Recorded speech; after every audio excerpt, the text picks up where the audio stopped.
final 800,000 in one and 400,000 in another. The next item is there any questions on that one?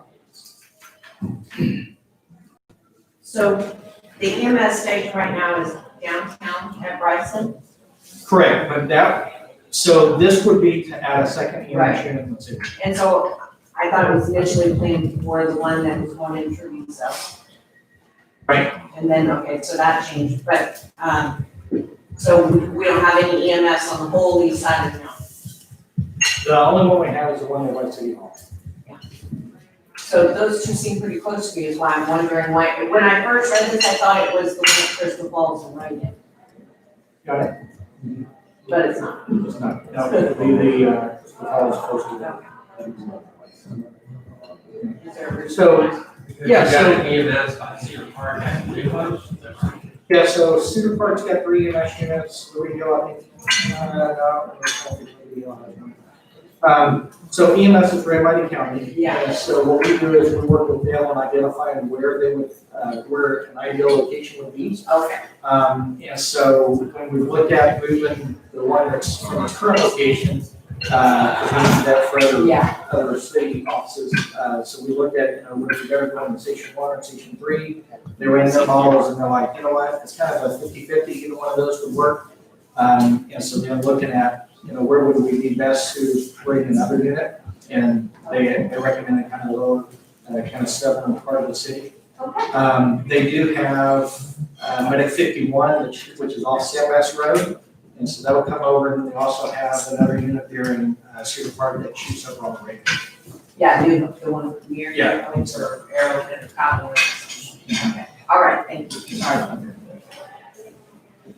that. So the next item is Fire Station 6 design. Fire Station 6 would be for a station on the northeast part of town. And so we were going to be looking at the initial design for this, and then we'll be asking for the construction cost in a future funding year. But we're estimating anticipated design costs are probably going to be just shy of $500,000. And then construction costs on those seem to continue to increase each year. Probably looking at about a $5 million station.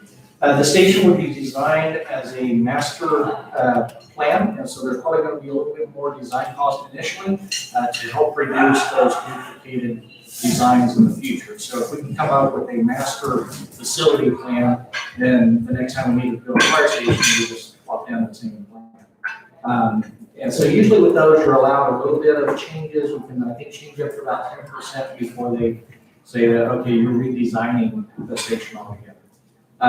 So that would be the intent here would be to build a 3-bay with the ability then to have an EMS quarters in there or a shift commander, either one of those, and then also a police substation. So based on population, when does this need to be online?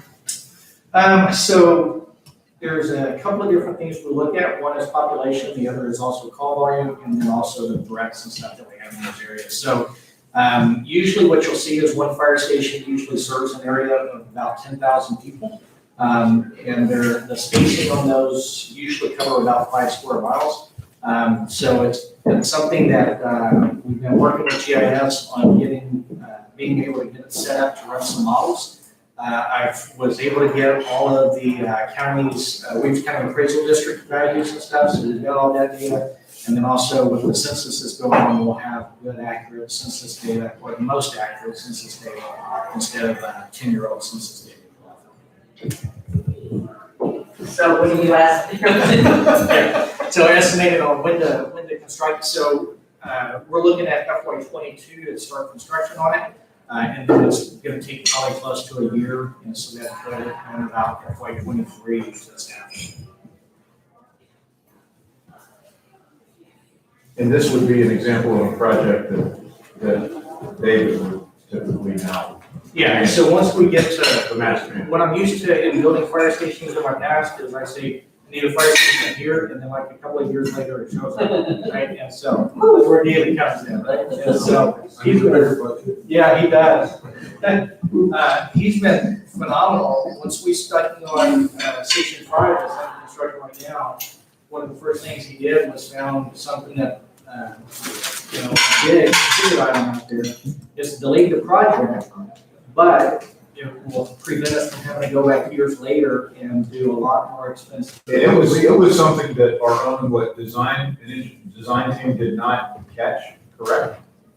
I don't know all the details on. Yeah, they were following some standard specifications, civil engineering specifications. One, we charge to the CIP. Two, there's less charge to the CIP. Right. No, that's awesome, that's great. When you say one fire station per approximately per 2,000 people, is that a radius? Average or is it people?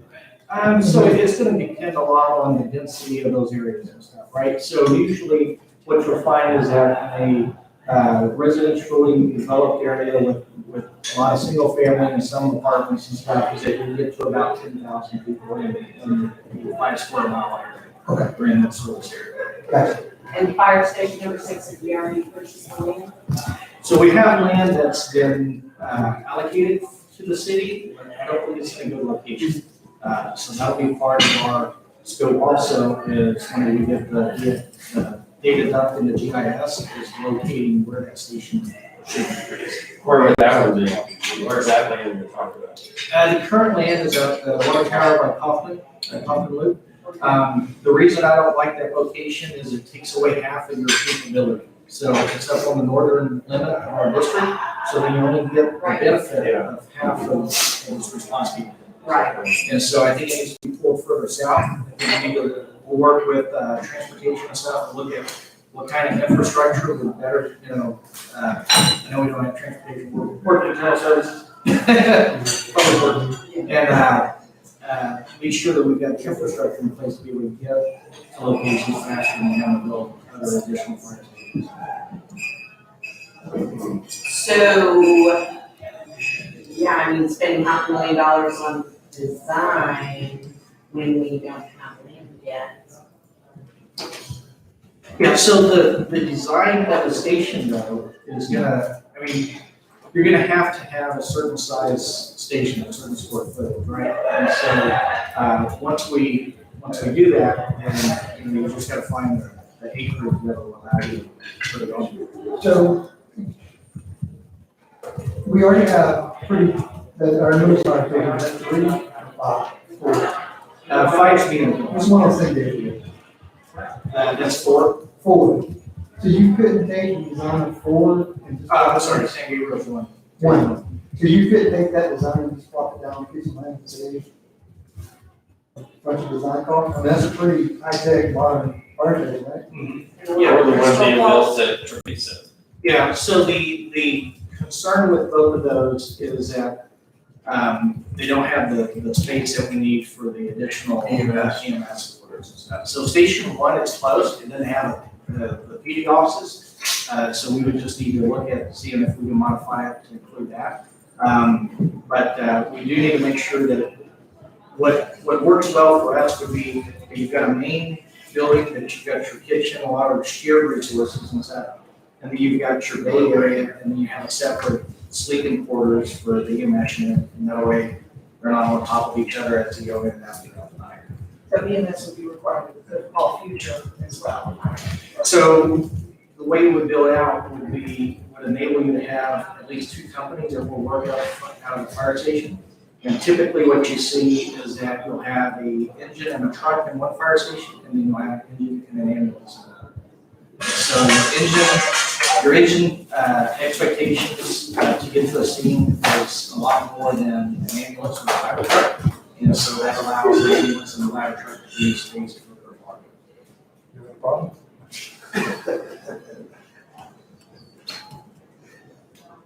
Any other on? And share with the class or keep it to yourself. My wife's phone went off and she was embarrassed. Oh.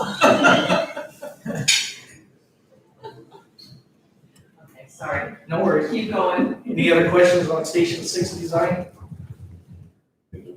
I appreciate you looking into the master plan to go forward.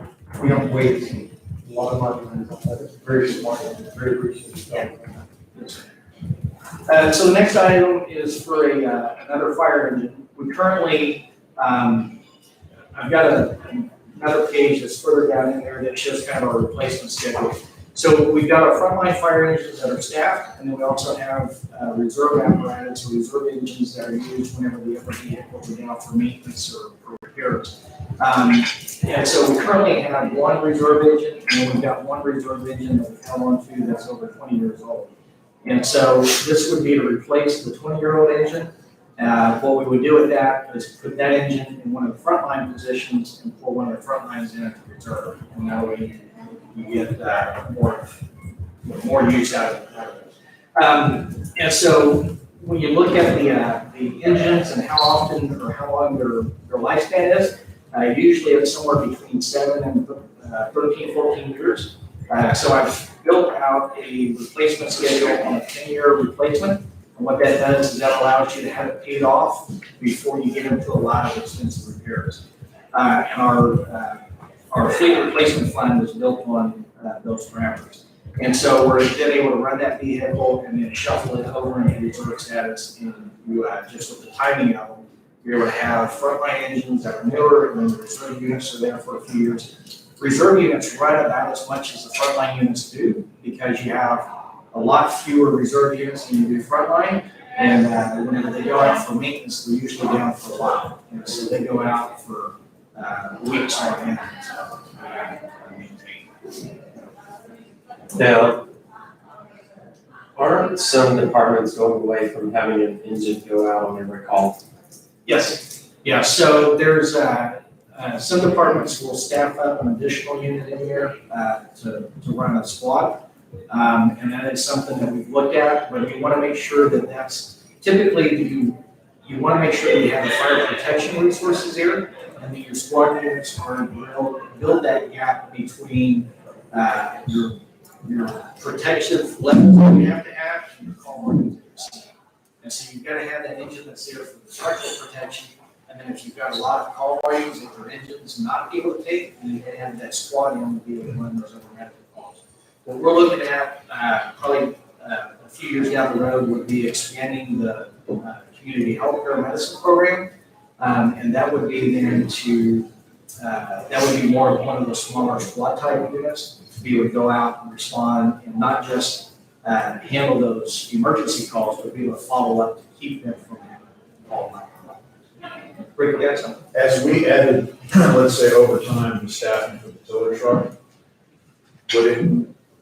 would that be possible to also have that station, wherever that's located, the squad approach, since they're pretty much dedicated to that truck and it's not gonna be used that often, so could at least a sub-unit of them, you know, maybe not all of them, but half of them be basically rotating as a squad there? Yeah, so one thing that Rick and I had talked about was with the tiller truck, it can't run out of a station by itself because it doesn't have a pump. And so with the size of it, usually we would have a lot more people assigned to a ladder truck to do their expected duties when they get on scene. And so we had talked about being able to get a smaller vehicle that has a pump on it that's rated for fire attack. And you can run it with a 2-person crew next to the ladder truck to be able to run that. You've got your fire protection address, and you also are able to run a smaller unit for the less serious calls, or not less serious, but for the non-fires. So where is the tiller truck now? Currently, it's parked at Station 3, typically, by headquarters. Usually it would be at the San Gabriel Station. Either of those two are good locations to operate out of, especially with Northline coming on. They're probably about 50-50 on who can get there first. Once Station 5 opens up, we're currently operating the tiller truck with the staff that we hired for Station 5. And so, but with the delays, then we're operating them on the tiller truck. And so once Station 5 opens, then we'll have the staff to do it. And when do you use the tiller truck? So it can be used on any call, right? It's set up to, it's kind of a hierarchy that, you know, you've got medicals and rescues and so forth. And so anything can work below, but it can't always work out. So we can respond on anything. But specifically, it'll respond to any type of heavy rescue calls, so, any type of high angle rescue, trench rescue, confined space, collapse, a lot of rescue type capabilities. and then of course any type of structure fire. But it's meant for high story, is what you're saying? So it's got the ladder on it, right? And I'm so, trying to understand. yeah. So it's got the ladder on it, which makes it advantageous for rescues, especially when you're looking at any type of high-flow rescues. You get somebody up in one of the water towers, get a worker up there, gets hurt. Then being able to do that. With all the construction we have going on, we have a lot of potential for confined space rescues or trench rescues, where you got the crew that's digging, they don't shore up, and then you get the slope off in there and go in. So, what's that? Yeah, of course, the typical structure. Yeah. Mhm.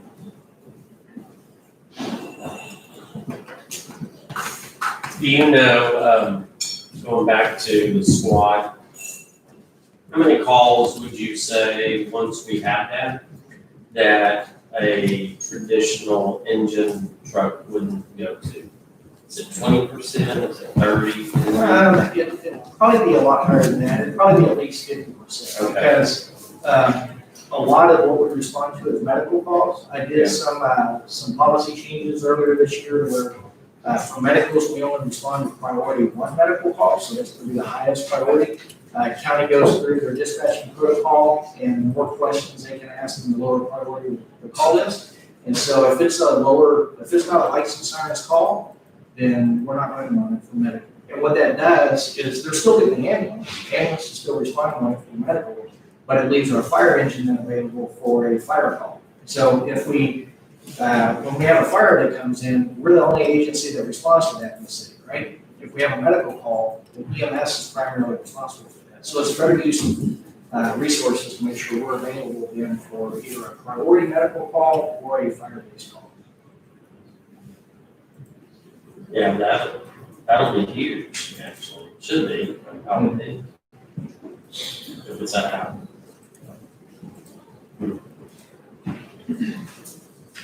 Any other questions on the engines?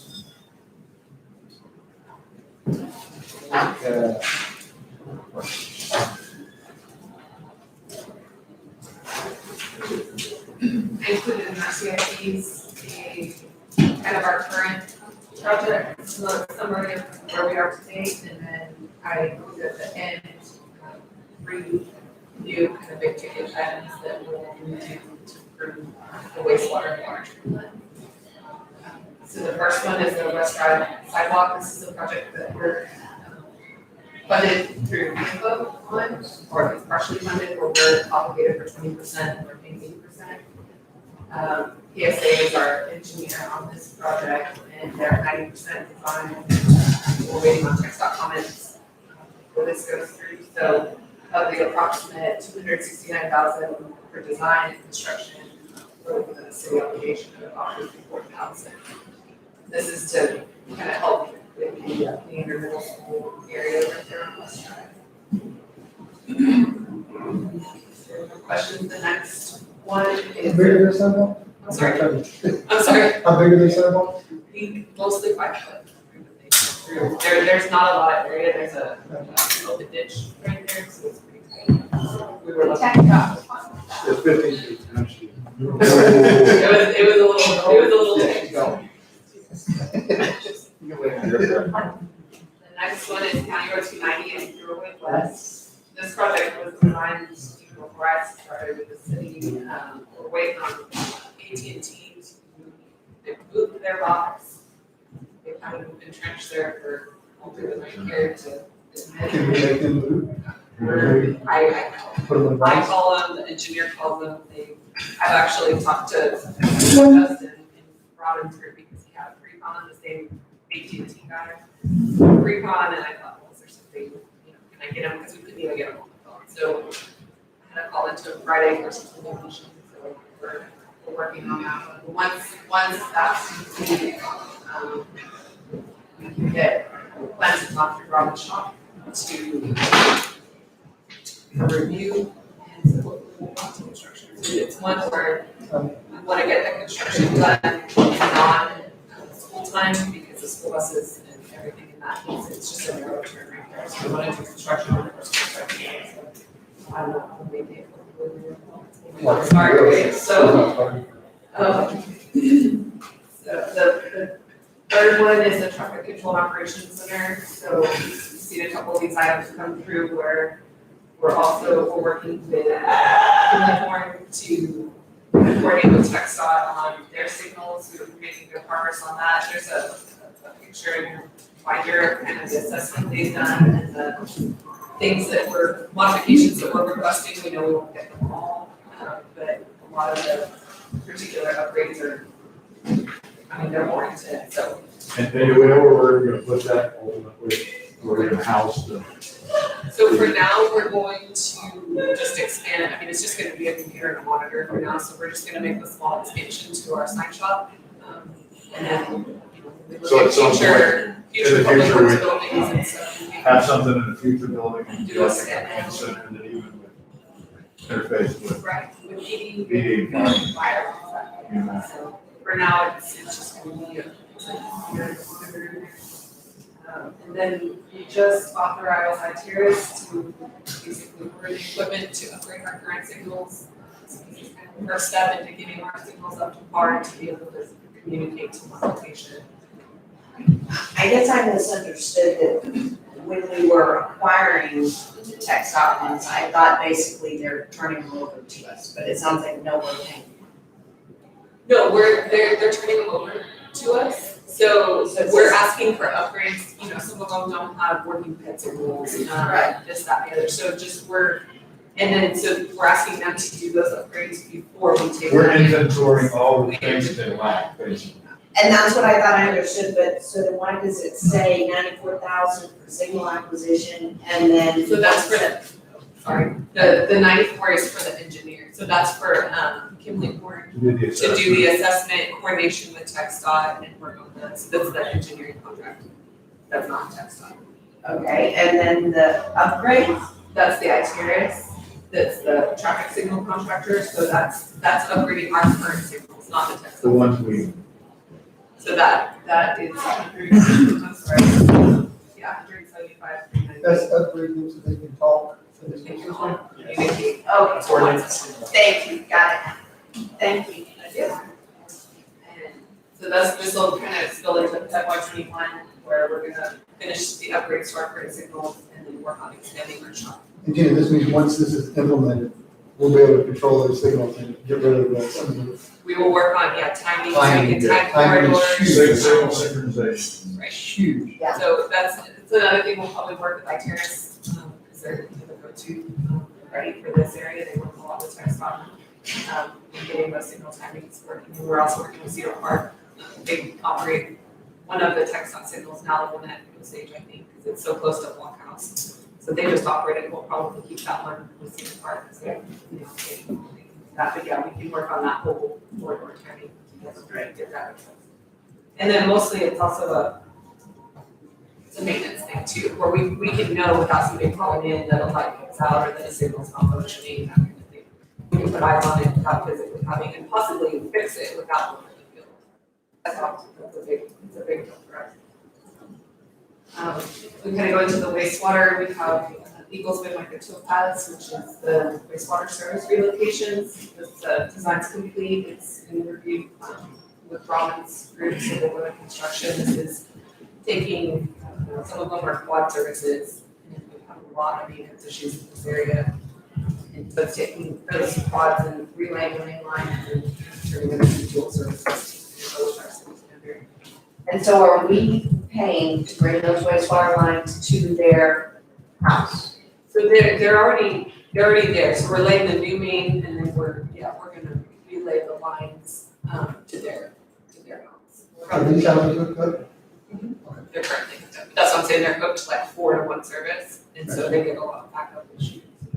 So it's kind of an old, we might know more about the area honestly than I do, just because it's an ongoing maintenance issue. Courtesy of the previous mayor. Previous, Moving where on. things weren't quite done properly. The next one is, so we hope to go to construction on that one, go to construction soon. Kate Grace is our engineer on that. The And the next two are wastewater treatment plant improvements. We're doing sludge processing at a wastewater treatment plant. This is replacing the old sludge processing equipment with new. And it'll be in multiple phases where we can switch it out and then add units later on as we need them. And then we have phase 2 aeration, where we're continuing to improve the efficiency of the dissolved oxygen. We're doing a bi-modal for users and just upgrading the wastewater treatment plant. And then we have 3 new ones that we've worked with things on to the 2243, the master lift station and gravity relief mains.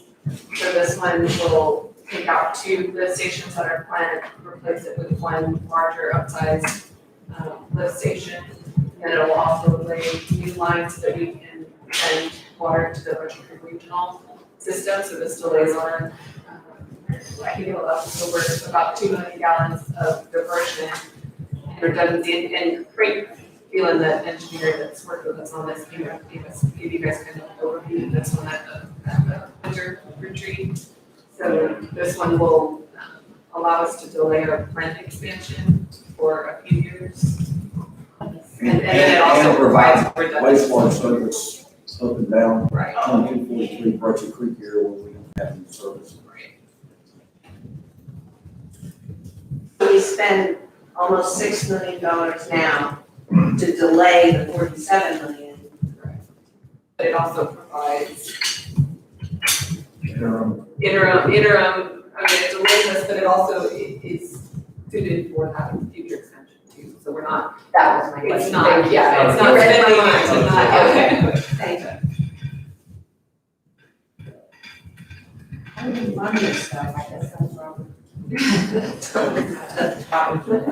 I'm sorry, go ahead. We should see you, Rob.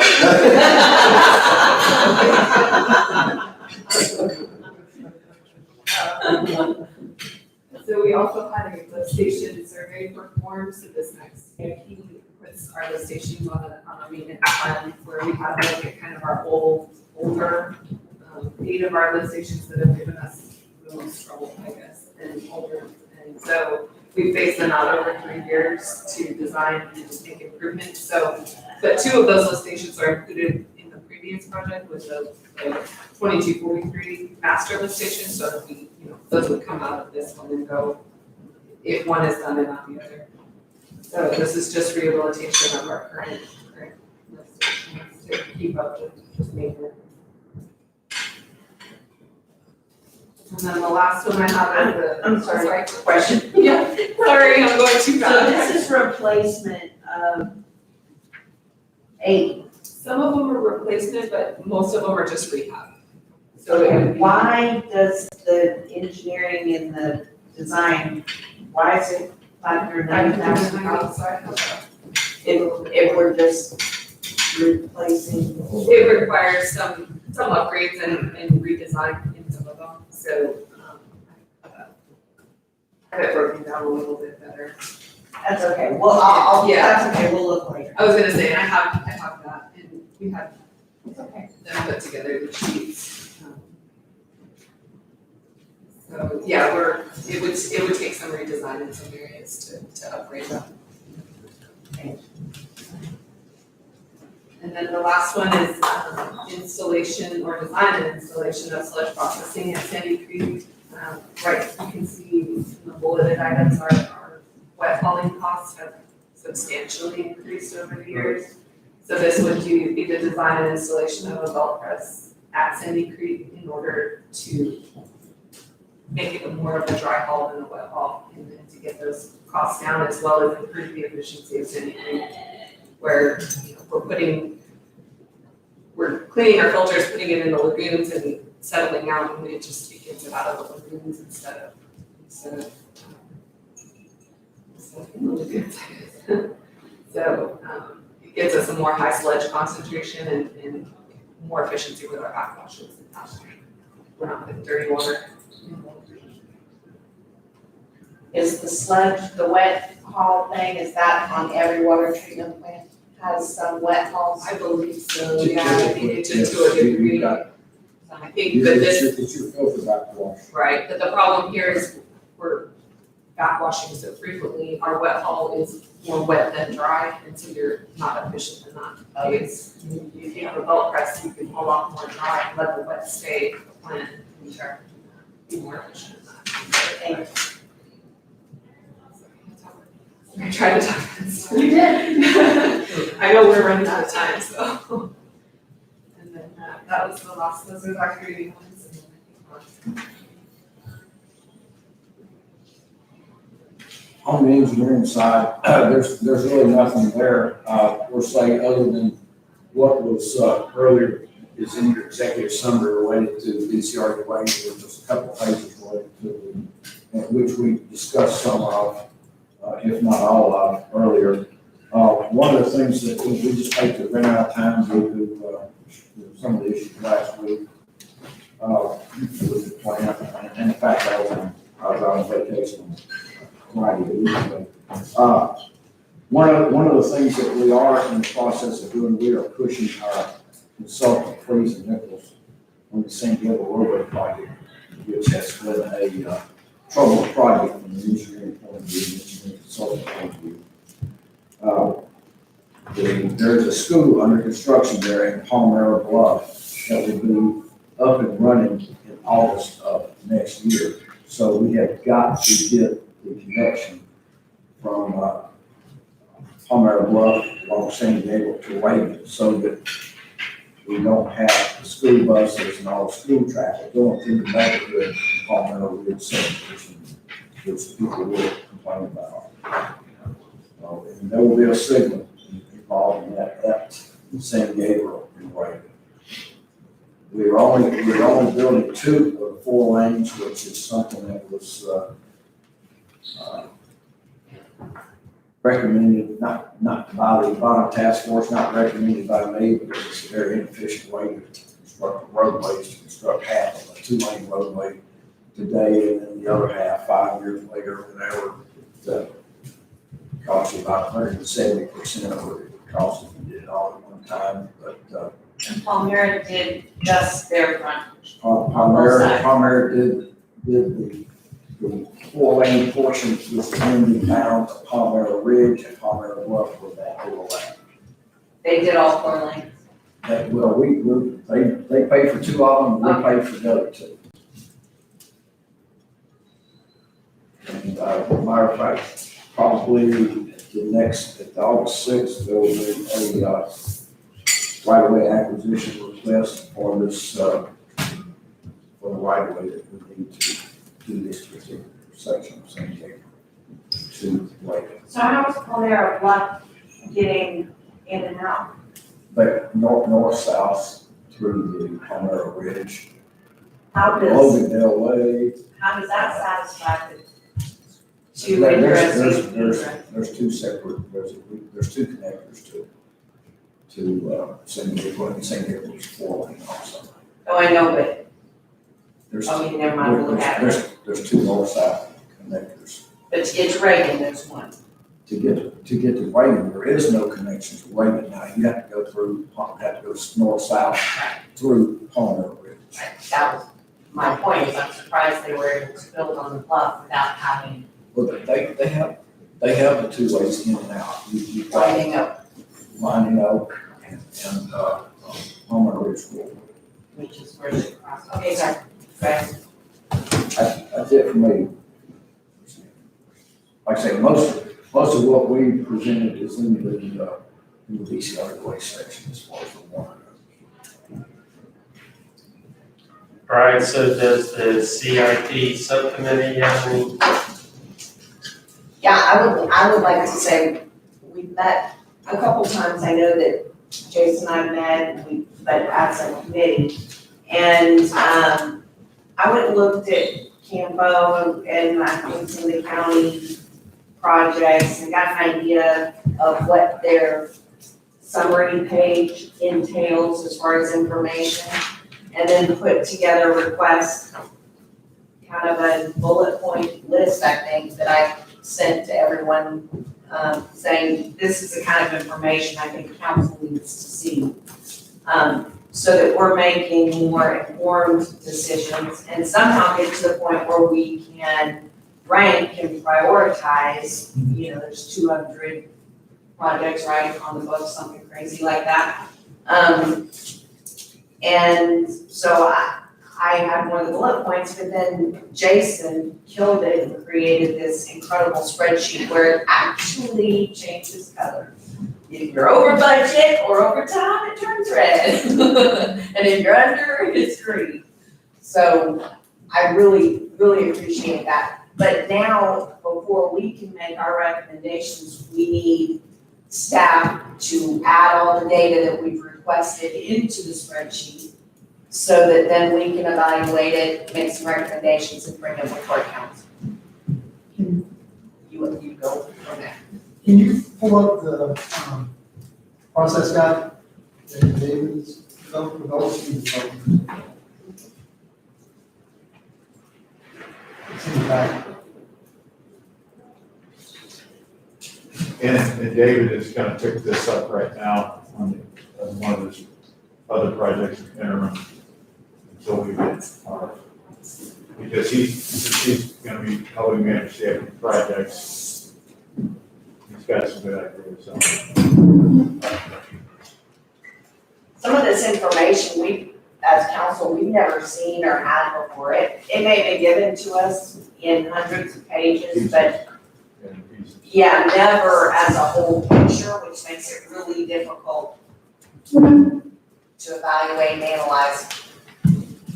Really prioritize. We're not really talking about killing things, we're talking about prioritizing, deferring, especially not knowing what else is going on with the world.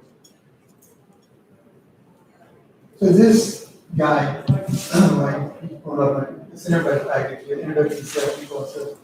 This is really incredible. I mean, what y'all are doing, obviously, as we go forward, it can be improved upon. But this is, for every department now, you have some protocols and guidelines, right? And so,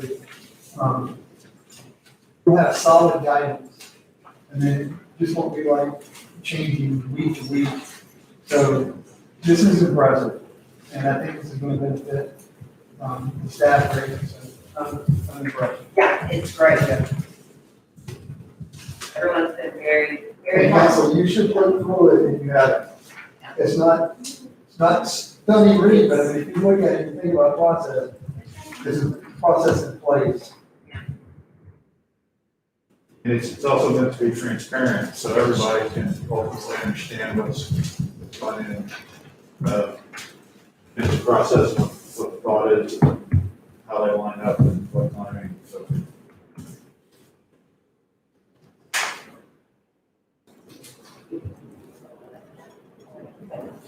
Spreadsheet. So the spreadsheet, when do you think we'll have information input into the spreadsheet?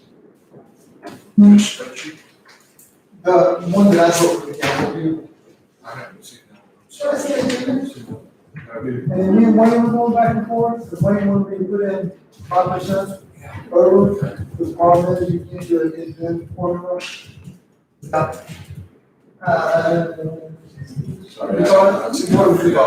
No, it's good, I just didn't, I wanna make sure that we're kind of accurately, because it's got all the tables and the Right. table, and I wanna make sure that we put it in properly. And then where is it gonna? Yeah, who owns It it? needs to house in one location. So just for council, I don't know if y'all can see, right? So think about Robert's spreadsheet, which is the data, right, which is like the important stuff, right? But what I did is just go to council, regardless of who's on council, you can see a quick view, like if a project is under or if it's over. So it just gives a quick glance. And so this helps us and kind of takes noise away. Robert, you should love that, because then we won't go digging, right? I don't care about that one, it's pretty cool. Here's one, 289% over budget, what's going on here? And then, instead of all that noise, because that's the only one. But if you go by some of the reports that's in this, the FYI, sometimes it shows projects that are 210% over.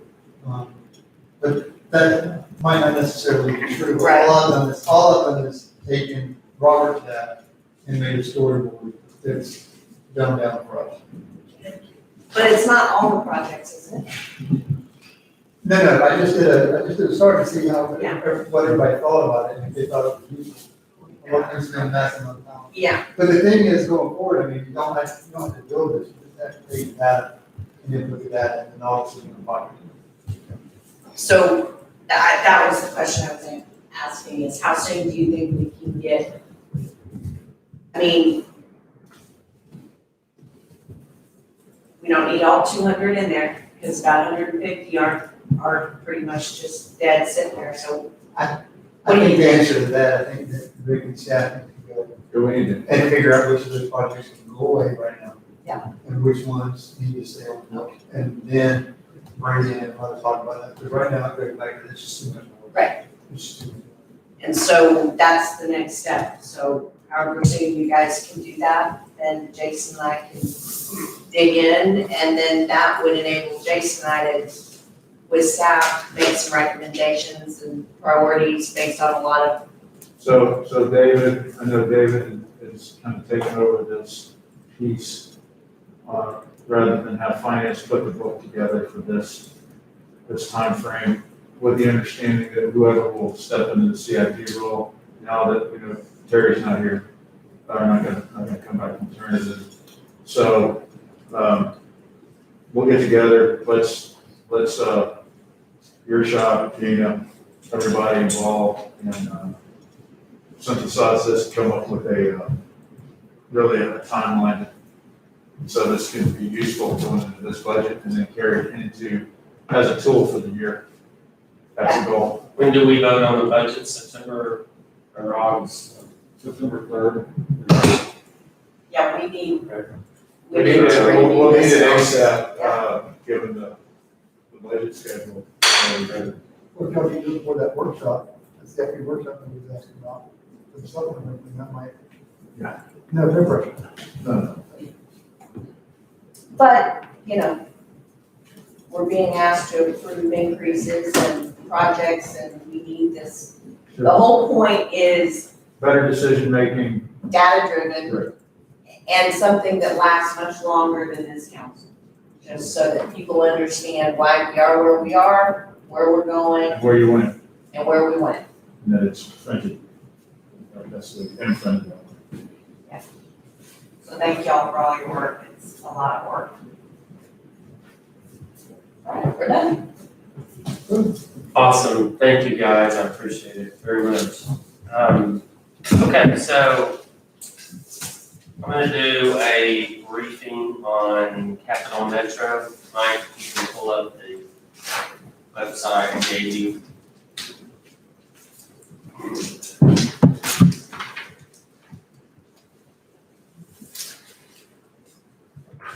Project Connect, if you can find that on there.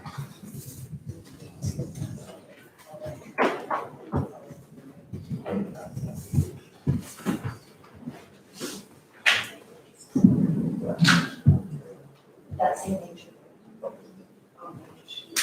In the future. So, Cap Metro Board approved the Project Connect to go to the Austin City Council probably a month ago. The Austin City Council approved it.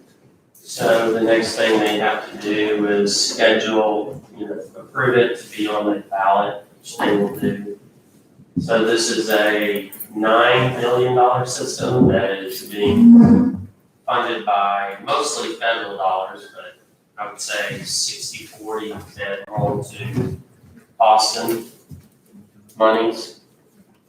And so it is not to be funded with Leander sales tax, right? So there is, now these are to create, if you click on the light rail,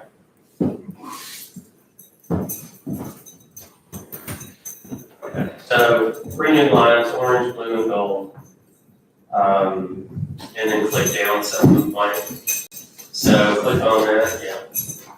So the orange line, Tech Ridge, goes all the way south to South Congress, so that'll service people coming from the south side of town, obviously the north side of town as well, and give you connection that'll go to different points in, through town as well.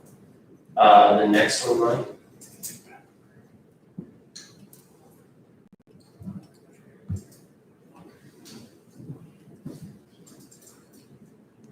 Blue line would be something that goes through downtown and then will connect. Potentially, this could go to, I guess, Leander, is that where it is? Yeah. Or, oh, I'm sorry, airport. So potentially somebody from Leander takes a red line, connects to, you can either go downtown or potentially there might be a future station at the Apple facility too that you could get on. There is the new downtown station that will be obviously a master hub. And then for our residents that, well, nobody's flying right now, but someday if you start flying again, then a lot of our people that are going to the airport will be taking this route if it passes, right? Yeah. And then the gold line.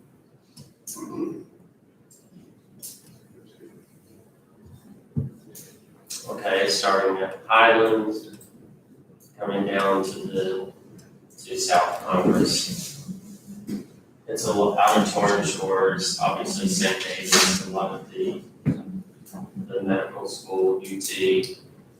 So it's a major expansion of the system. The red line does get several things. It does get additional double tracking. The red line is what serves us, obviously. So it does get some double tracking.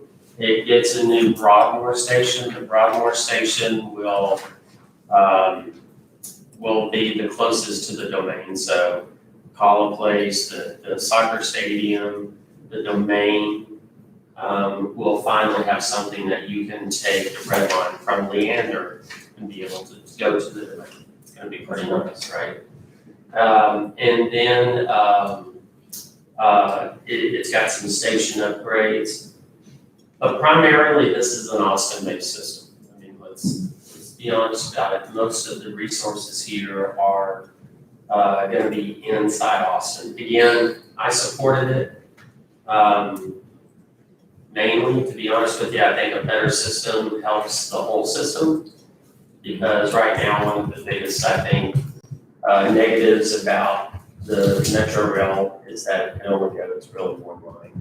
Doesn't take you many places. So this would definitely expand the system. It is a very costly system. There are 2 downtown tunnels that are planned, and Mike, you want to click on that? I mean, they're fantastic, and they give good separation between the trains, obviously, but they are really, really, really expensive. So that's about $2 billion. And the other thing next with that is look at it, it's really a mixed use center that's creating, not just the transit component. True. What's the timeline on? Oh, gosh, I don't even know. Yeah. I mean, it's probably, no, not that long. I don't know. I probably got it somewhere. But it's a long time. It is a long time, and there's additional bus service also, but it's primarily about expanding the rail system. I want to give you some numbers from Camp Metro on our ridership this year. Obviously, COVID has impacted ridership levels tremendously. So,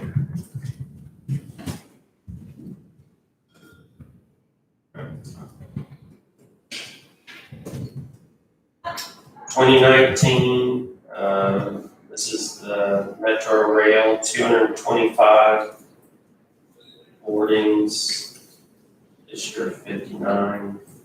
Metro Express, last year 258, there's no service on that. March. Oh, I'm sorry, those are April numbers. In May, the Metro Express, last year was 261, there was no service in May. Metro Rail, 225, this year 59, that's for the month of May. In June, the Metro Express, last year 164, this year 12. Metro Express is not the rail, it's. Correct. Well, Express it's like, well, 12, 40. And- Metro Rail, mental. last year was 292 in June. And these are average also, average boardings. And then 60.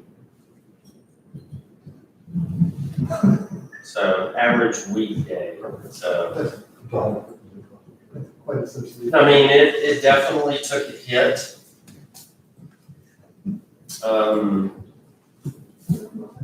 You know, there are some things that I wanted to make council aware of.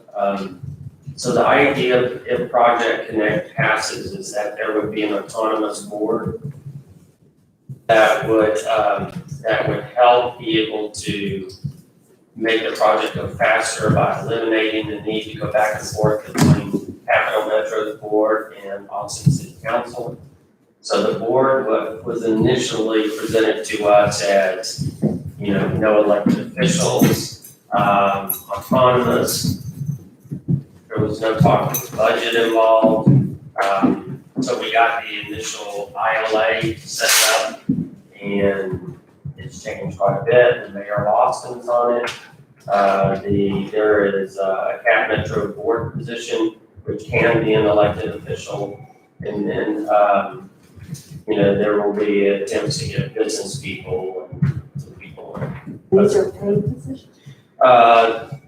There is, Oh. but there is money attached to it. And I got, you know, we just started having this conversation. I did send these page on Friday.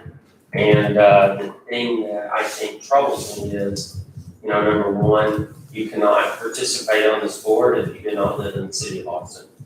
And number two, the projects that the money goes to will be on the gold route, the blue route, so inside the city of Austin. So what I have asked Paige, and I talked about it, she gave me a list of questions to send to them, just to make sure, because we presented this, we were presented with, you know, no Leander sales tax money will be used for this, because primarily it's inside the city of Austin. And so we're trying to nail down that absolutely cannot happen. This was presented the whole time as a city of Austin, you know, and what I guess my concern would be was that this autonomous board who has the ability to spend money, you know, it's only Austin project. Right. Because it's the two lines that are in Austin. It's not the red line which services us. So that's a concern with me. So we have sent those back to them. They sent them like literally this morning. I haven't had a chance to read through them. But I will make council aware of that. But, you know, to kind of tell you where I think we should be, I do think Cap Metro has been very receptive to working with myself and Rick on FTA funds for projects out here. And they should be, because it doesn't affect their budget. What I am still a little concerned about from our initial discussions last year was the fact that, you know, we wanted their participation with a legislative fix. And I feel like there hasn't been complete buy-in to do that. You know, they talked about, they would want the legislature to bust these sales tax caps so that cities could go beyond the current limit, and then that would be used to rebate back to the cities. So in other words, they're saying, hands off ours, we're not gonna do that, but in Houston Metro, which I don't know where Rick is, they actually rebated their cities back to use for road projects. And They in the city, increase the overall tax. no, Oh, out of the current system. Okay. So they rebated back a 1/4%. I fully think that that is an appropriate, way to go about this. I mean, as we look through capital improvement projects and things that come up like, a deep water intake, like, talking about connectors that we have to do that are $30 million. I mean, look, with our kind of growth, we have major infrastructure issues. And you see the hit to the budget that it can cause as it is now. So when you start to look for new sources of revenue, I mean, there's no way I would support putting it on the backs of the taxpayers, especially after what we've gone through this year. So that there is a revenue source that is our sales tax. And it, honestly, I believe a percentage of it needs to stay the way. So whatever that looks like going forward, I would like for Rick and I to have those discussions with Capital Metro. The legislature meets the end of this year, and we fully expect their support for a fix for this. And it's not to bust the sales tax, because that's never gonna work in the Texas legislature. It's never gonna pass. So I do not want to hear that the only way that's gonna happen is if we bust the sales tax, because it's a non-starter in the Republican-controlled Congress group.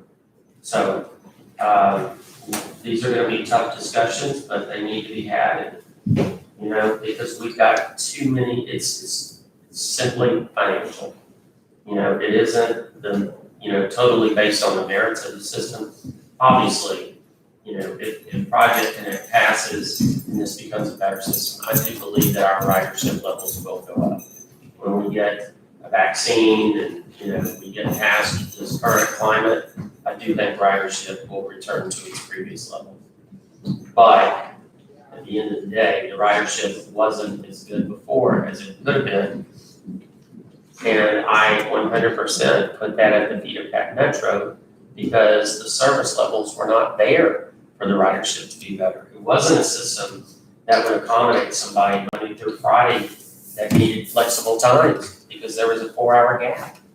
It wasn't something that would run on Saturdays, when a lot of our people would want to ride it. So some of those issues have been fixed, some need to still be fixed. But, if this is truly a cooperation, the fiscal remedies that we need to be addressed. And I do believe that they're receptive to the FTA route, which will help us on some areas within the COD. At the same time, I believe that we need their buy-in on a legislative fix that will rebate back a percentage of our existing ones. I believe that is the only way it's ever gonna happen. So that's kind of where I'm at. So Paige, I did tell them about the document that I showed you. If you want to give your opinion on it, I voiced my concerns about our monies being used for Austin projects, because that's not the way it was presented, and we didn't present it to our people that way. So Yeah, I can verify that, I was contracted this. And what we've done is we've got a list of questions to send back to Cap Metro just to make sure we're understanding it, but just based on the words, the projects they're proposing to fund are the orange. wait, I'm sorry, Contractor you don't. I only have one good here. she's talking about the ILA that I was talking about earlier, the autonomous board that they have created. So the ILA is the parameters of setting it up. So, Between Cap Metro and the city of Austin. correct. Yeah, There's Yeah, it won't include that. there's a proposed ILA between the city of Austin and Cat Metro. And the purpose of the ILA is to provide for how they're going to fund certain projects, Cat Metro projects under Project Connect. And the way they're going to do that is they're going to create a local government corporation, which some of you guys have some local government corporations that you have created that you can use to finance and manage big construction contracts. And the projects that appear to be addressed in that ILA are within Project Connect are the blue line, the orange line, the gold line, I believe, which will be wholly within Austin, and they don't have them going out to the other areas. The city and Cat Metro have approved this general concept. They did so in June. They both have a meeting on Monday to talk about the financing component of this project. It would require Austin to have an increase in sales tax that would have to, increase in taxes that have to be approved by the voters. It wasn't clear to me whether that was a sales tax or a property tax, because they're getting the cap. That part was not clear to me. Cat Metro is also proposing to put funding into those projects. So the question would be, first of all, confirm, are we reading this? Is this just dealing with these certain projects within Austin? It described it as a 2-year planning process, and so this is really getting now down to is it truly just these projects within Austin, number 1 and number 2? As far as the Cat Metro funds go, what assurance do the other jurisdictions have, does Leander have, that these are only in Austin, sales tax funds going towards that project? That the other revenue from the rest of the system isn't effectively being used on debt financing in terms of revenue stream. Correct, yeah. Because there's nothing in the agreement that limits, Cat Metro's gonna put funding in as well, but there's nothing in this document that addresses it. They may be developing something along the way that will more specifically address it, but at this time, you have no way of knowing one way or the other where that Cat Metro funding is going to come from. The representation of the board of the local government corporation is to be made up of, or at this time, when they first created the mayor of Austin, one of their elected official representatives from the city manager's office, Cat Metro board members, and then they've got 3 additional, I believe it's 3 additional members that they want to put on that board that have specific expertise on financing and transportation. So they want to get some expertise on their board in certain areas, but that's kind of the makeup. Right now, those people that are the extra people beyond they can do it within Austin or within the service area of Cat Metro. So that it expands it, but it makes them the subject matter experts is who they want on that. So at this point, it's, if it's something, there's some questions, there's questions to be answered given the concerns that the city. Yeah, this, I got the responses back, so I didn't need to do them all, but, Yeah. one of the questions, if number 1 is correct, which is, the fact that it addresses the construction of the orange, blue, and gold lines only. Number 2 says, if number 1 is correct, how do we make sure that any Cat Metro funds spent on the project are limited sales taxes paid within the city of Austin boundaries? When we met about this ILA, that was a primary concern for the city of Leander, that Leander sales tax dollars go towards Cat Metro projects that benefit Leander. If the ILA addresses construction of the orange, blue, and gold lines only, I would like to understand how we can be sure that only Austin sales tax dollars will be used for those projects. And the reply was Project Connect covers more than 3 light rail lines. However, the citizens of Leander will directly benefit from the light rail service as they connect to much more within the city of Austin than the red line London agreement. In addition, as we have discussed in the past, the city of Leander receives approximately $9 million worth of bus and rail service through its partnership with Capital Metro each year and contributes approximately $4 million in sales taxes annually.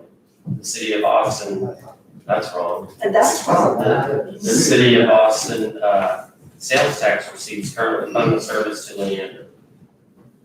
None of the service or financial mileage they perform shows This that is, the relationship will be inverse such that the city of Leander is paying the capital metro more sales You're tax just than it taking us off receives. course. Exactly. This means that Leander will not be providing sales tax. Stop. it's this is all.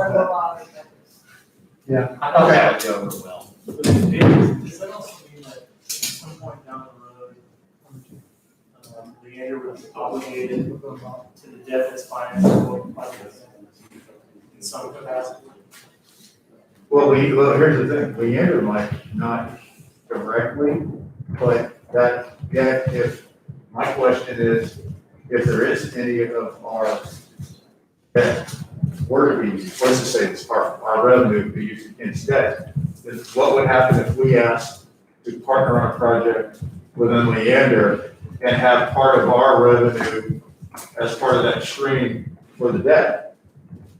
Can't overlap the two, so that would be one of the reasons why not. And also, Paige, your question about how exactly are they going to fund the Cap Metro portion? Do they have the authority to assess and overlay assessment or tax on us in Leander? Do they have that authority? I'm not sure about that. I don't know the answer. To me, it seems that if they were gonna do anything like that, it would require other. So Well, it's up for vote in November, right? that's Austin. That's Austin. So Austin's component that they're going to, it's contingent upon their election being approved for the portion they have to kick in for the project. So Austin itself has to raise funding for this, and they need an election to do it. And again, it wasn't clear to me whether that was because Austin is doing some kind of sales tax, there's some kind of sales tax increase that's happening, or if it's a property, they're hitting their property tax cap and have to have an election because of that. That part was not clear. And then I thought about, well, if it's a sales tax cap, does that mean, I've not heard of the ability for the Cap Metro sales tax to, like a jurisdiction say, I want to pay more. I've not heard of that. It doesn't mean it's not there, but, Like, could they raise our sales taxes by 8.25? Could Austin raise Austin's to 9.25? I'm just asking, I'm asking a question. There's a property tax, so I think No, Well, the board has it already. they want to bust the cap. Instead of two, they want to take three, and maybe it's the We're also gonna propose a reduction in this, Is it what? a reduction project now that with all the COVID stuff on Monday, from 10 to about 7 billion. I think it's been discussed, there's a joint, meeting with the Austin City Council, but, the two tunnels have always been kind of on the table, I guess. Because that's about $2 billion right there, so. I would hope that, the cost is able to be brought down, so. And there's no guarantee that the federal funds are gonna be there to fund all the rest of it. Correct. So, but I would also let them know that, our sales tax last year, Robert, was what, 6.2, it looks like something like that. 6.2 million, not 4, and that, this year is projected to be over 7, so I would say at our rate at 21 would probably be 8, maybe. Possibly. I mean, there's been a kind of growth less. And their I would assertion, ask them to provide their data. yeah, their assertion They're full of crap. that it costs them $9 million from Lakeline to Leander and run 2 extra buses is, that's ridiculous. I am sick of them telling me that, I know. honestly. I mean, why keep your mouth shut on it? Sorry. That's when you just cut us loose. But guys, I mean, listen, the bottom line is we wait with hopes and prayers that they help us with the legislature next year, or we ask the citizens of Leander what they want us to do. And if we want to ask the citizens of Leander what they want us to do, we have to know in 2 weeks, August sixth. August Probably sixth. a much, sixth. August To 6th. be on November ballot. Well, my preference, if that was gonna happen, that we allow the process to keep moving forward. You know, I think honestly, COVID has just delayed those types of discussions and, you know, we're still kind of not through it and we'll also know a lot more about the cost of Project Connect as we get to a final figure.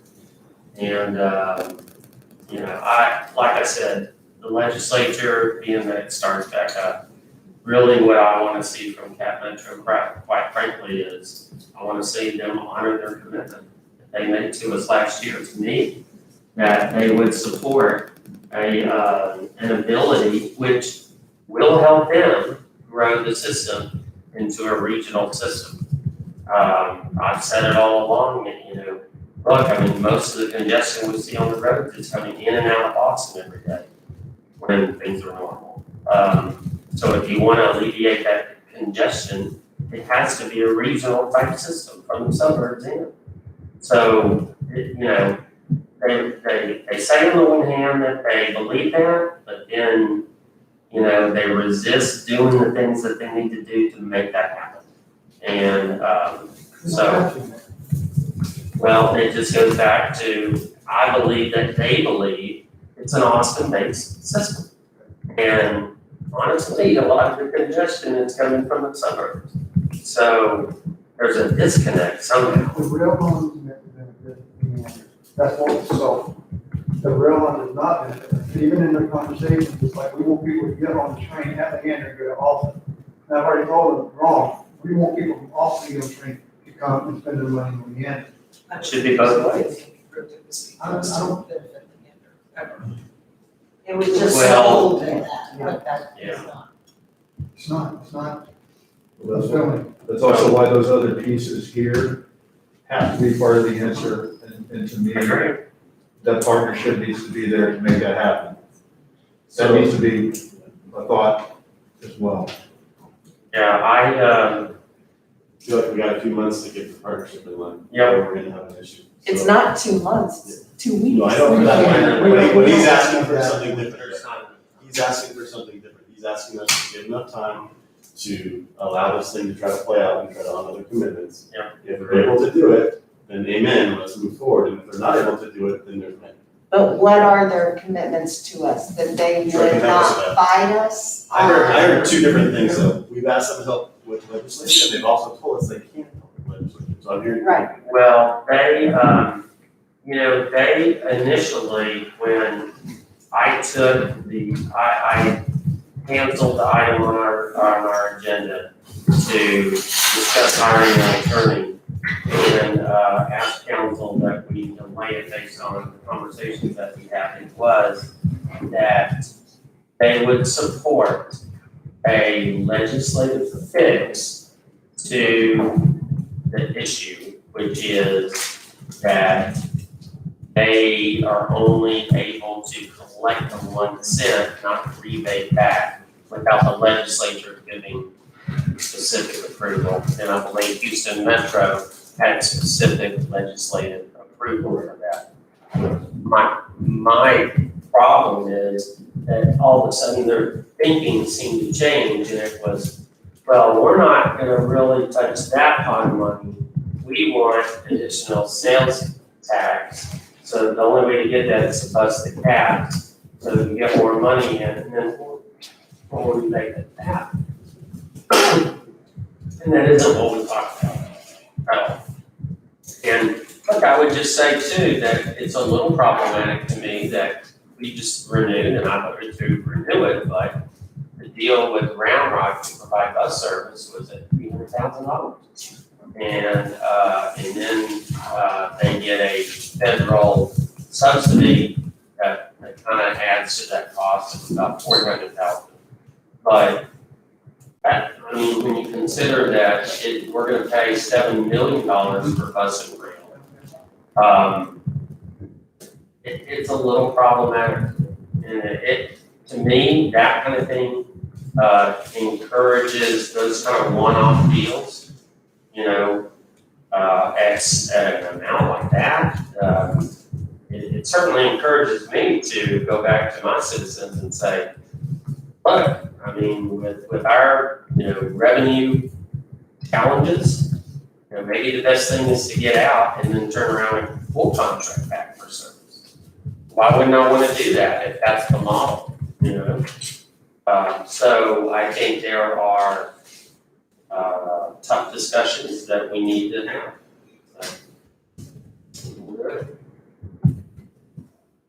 But it's a non-starter. They're gonna say that the answer is to bust the sales tax caps. That's not ever gonna happen. It's governor, it's just not gonna happen. That is a We're not gonna put that burden. false Right. narrative. So, anyway, Couple stations are. Yeah. so, I mean, I hope, I mean, quite honestly, if we weren't already in it, I'd say contracting is the best way for every city outside the system to use it. Because you're never gonna get the service that Austin gets. We haven't had the service that Austin gets, even with one line. So, you know, it does theoretically make more sense to contract for the service that you're actually gonna get. So if you have limited service, you shouldn't pay the city 1 cent. So, you know, I can tell you that some of the other cities, I'm on the board as a representative of small cities. And there are similar viewpoints being expressed by those small cities. So, not all of them, but most of them. So I think you know, and I think that the fact that they don't have any cities like us on the system, is a very telling fact, and if they really want to address it, then they've got to be reasonable about how they get past that. So, that's kind of where we're at. Is there anything else you? Just might hand me some information to clarify on the tax issue, that Alton's looking to increase our property tax. Yeah. I thought that was. I don't think I don't know if any way they can increase the sales tax within the city of Leander without board. Can't bust the sales tax, yeah. Again, that's what they want to do. That's a conversation that they want to. Well, then what they would want is, they want the legislature to give capability, then we'd have to turn around and vote. Well, they want to say, I believe that they're just throwing that out there to appease us, that they really want to fix it. Actually, they don't want to fix it with the money we're currently paying in. They want to fix it with some future increased revenue stream that won't affect the money that they have. There's no change in their goal system right now. So I believe the next step is for Rick and I to probably, you know, set up a meeting with Randy and, you know, to address some of these questions.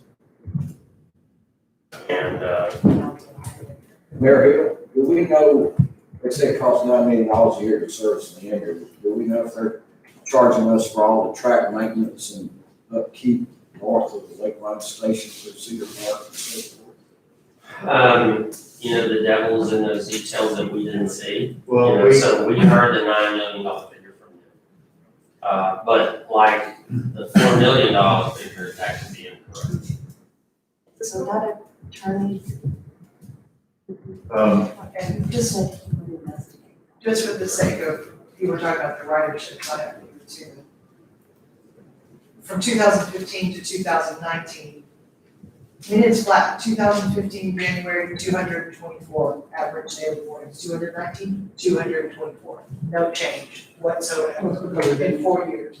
And then 258 in 2020, 2020. I mean, it's all across the board, in some cases, it went down. So there is no increase in ridership. It's all flat. Pre-COVID. Pre-COVID, it is all flat, with the exception of the 1 month before COVID, and it was the highest month ever. That's By like 4 or 5. Well, there's a reason for that, is because the service, real service didn't start till January. So that's why. That But even is- then- But it's Yes, still but this year, but I'm incredible. talking about year over year, it's flat. I mean, from 15 to 18, in some months, it went down. So anyway, just across the board, it's flat, so we're not increasing in service, but they're increasing. Yes. How is it possible? Yeah, I mean, look, I mean, with North Line being built, I mean, North Line, it's gonna take, what, 5-10 years before it's, before it really starts impacting us in a positive way. But certainly I think having Metro Rail would be good for North Line, it'd be good for other projects in the area. The bus service, I mean, I've only think that they need an express bus to the airport from Leander. Why not? Why not from Lakeline?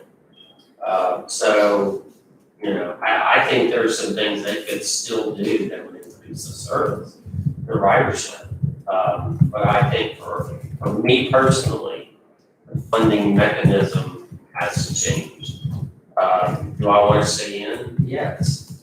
And I think again, if they address these issues, and I do believe that more cities like a Cedar Park, like a Georgetown, like potentially other cities around us would get into the system on a contract basis. But we're not gonna keep paying 1 cent if everybody else is gonna be paying a contract rate, that's. Well, and here's the thing, the contract rate typically is a fully burdened, unsubsidized cost. Right. And I realize you start talking about apples and oranges when you're looking at commuter bus, local bus versus light rail, but we're at a significant disadvantage because the big chunk of it is light rail. So on paper, and we'd have to go back to the National Transit Database and look at the cost, look at their service costs to start, and look at that delta and what would be reasonable. If you were to go back in a perfect world, you probably would have had a partnership plan to go in, and everybody, part of the money that was going in might have even went into those other infrastructure pieces. And maybe that station started as commuter bus, and as that ridership built, we would maybe not even be to the point that you would even start the rail operations. The money would actually be going into capital and other services over time, probably over a 15 or 20 year period. And as it rises up out of the ground at North Line, then you're starting the commuter service. But I realize Monday morning quarterbacking it, but if you look at the Woodlands, they operate a commuter bus service and have been doing it, they do it on their own. They've been doing that for 20 years. And so those numbers are not very high. There are smaller cities that just have their own internal circulators that carry a lot more people per day. Right. I think honestly, it's again, It was kind of ahead of its time, as it would be. Wait, definitely. Yeah, so I think, Rick and I will try to get something set up and, when we get a little bit more clarity, we'll, get back to it with council. Maybe do a workshop or something. yeah, we're doing that now. This is, Well, I think, our citizens deserve better than this deal. They deserve better than getting the same statement that they're spending it changed, because they can't take out the numbers, so 1 month it's 9 million, and it's 10 million. And so I have if they're listening or whatever, if they're blowing $4 million on service, then they should be begging us to get out. Or let them decide, Yeah, and if because they're that's a okay horrible with it, business they're okay model, with it. it's $4 million. well, obviously our sales tax is more than $4 million. So let's talk about it like this, right now, we're gonna do 7, they get 7, and then if we start to grow commercially, if we're able, We'll be long gone, but if our bigger We're all customers, stay home. so are we willing to give them 20, 40, 60, 80? Are we willing to spend $80 million a year to give them in sales taxes? Look at what Cedar Park's been able to do with that extra 1 cent. And now, if Cedar Park could plug in for a fee, it really doesn't cost Pat Metro anything, because they're right in between us. Well, and the density's already there. The density's there because they had the last Yeah, because 12 it's- years because of you their. use the money for the other pieces. Yes. Yeah. It is the chicken and egg. That's a good point. I mean, I hate to say this, but if you look at all the successful transit systems, it's origins and destinations, and you have to have basically enough of it on one end and enough on the other, and then in a perfect world, you have origins and destinations on both ends. And so, bad thing for us is obviously, we don't have all those pieces up out of the ground yet. So if they would partner with us, spend the next several, maybe 5 to 10 years, and helping build those pieces, then that probably would, I would hope that'd be a different discussion. But I think that's one of the critical things we have to talk about. Well, because, I mean, theoretically, if we're able to capture some of that, some FTA funds that would, offset the amount that we pay them, but it would help us with the infrastructure needs that we have. And theoretically, then we could shift those other resources that would go for that infrastructure to something else like economic development, which you would use for sales tax if you were able to capture the additional 1 cent. So, there's some paths that would lead us to where we need to go, but we absolutely need their cooperation, so. Rick, do you think our FTA request would be the project connect? It should, because that should be an FTA getting into both, okay, you've got the bond component, but then you've got basically FTA new starts on any new lines, new connections. So as the mayor mentioned, some of it can be FTA funded out of a new starts pot. But keep in mind, those are going to be, those type of projects are going to be competing with the Houston Metro line extension or something on the west coast or the east coast. So they would be different animals. So. So, I mean, you got, just so everybody's on the same page here, we have, there's a majority of us that are extremely concerned. Yep. Okay, and I don't know what the timeline of this needs to be answered in, but we have, the majority of us are extremely concerned because of all the other things that we're talking about in our needs in other cities, and what's going on right now. So if we are going to, personally, I don't care if you have a meeting with Randy next week and feel that out, and then let's see what goes on, but I know that's probably not going to happen. So, there needs to be, we have very good feeling about this by April, or By when? April, because that needs to be on it. I'm sorry, I'm sorry. It will have to call the election, January. So let's say by Christmas, or otherwise, it's not up to us, it's up to the citizens of Leander what they want to do. But it is my job, personally. It's my job at this point to say that. I actually think we need to know by October, because it's gotta go on by January. We've gotta be in communication with our citizens, we have to put out information, it's gonna take us a couple months to get that. Put out disinformation. That's right. And I will also want nothing more than this to work out, because I see the benefits and all those things, but if it's not gonna work out, let's figure that out. Yeah, and look, like I said, for 6 months, a year, I think there is a fix out there that will increase their revenue stream and help us get ours in where we need to get it. Catch up, it's catch up. Absolutely. And, but if they stick to the, we're only concerned with Austin, mindset, then we have to do what we have to I don't know do. how they're not gonna, because this is a big project that's going on, that's a really good point. just even with the amount of attention that's going on over there on this project. So. Okay, so Paul. Yep. All right, so Robin is not here, so we're gonna go. Do you want to jump to the library? Is that where the fund thing?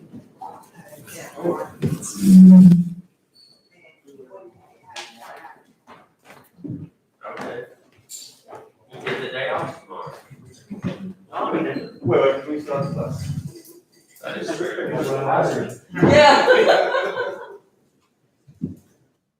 Yeah, I don't trust Troy driving the bus, so. There's a lot of people saying that.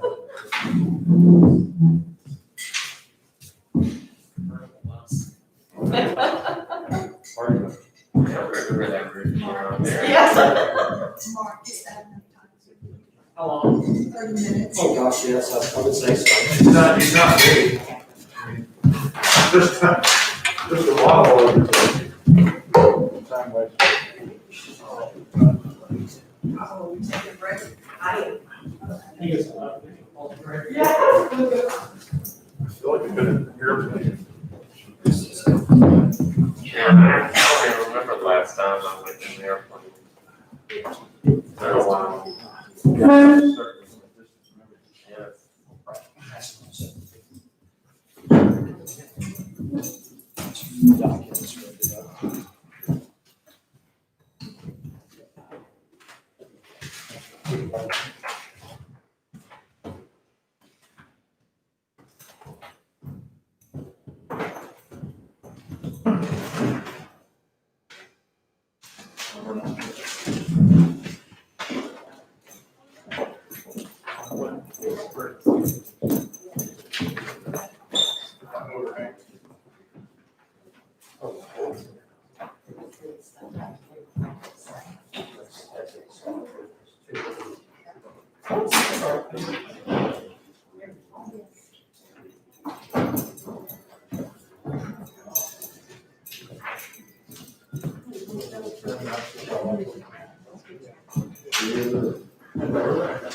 You're not staying.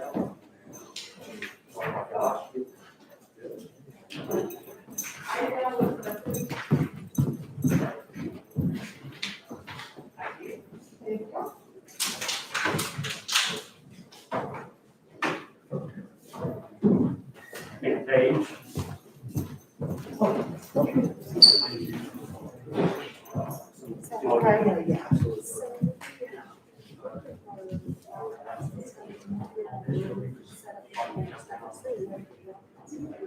You mean like overnight? Or? Yeah, oh, yeah, no, absolutely, yeah.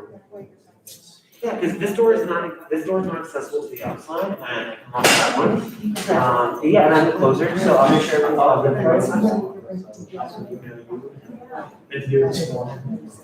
Okay, yeah, no, yeah, that's not a problem at all, because I can actually walk into a little secret trap door that I can get out of, and nobody knows about that. And I'm gonna be here all night, so. Okay, perfect.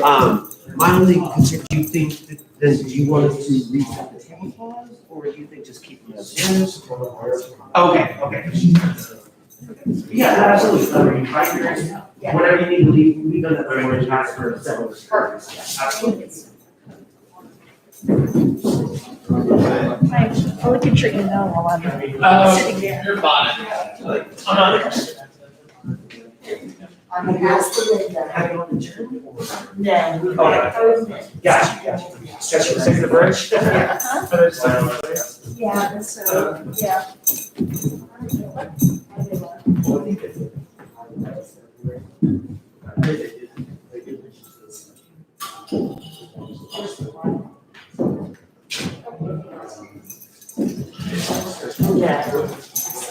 Do you know if the Davis House and Library tomorrow are started? Yes, the Davis House. Do you know who's doing that? Davis. I didn't know. That's right.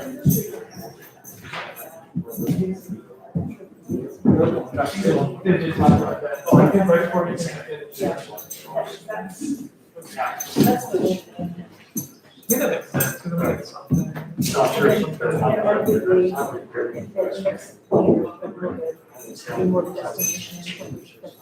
Which increases the sales tax. And then you get them, gave them different sections to offset their rebate, so. I think that's the way to do it too, so especially if Northland grows, and that's Yeah. more of that section will go in. Right. I'll have a bigger amount. Yeah, I should.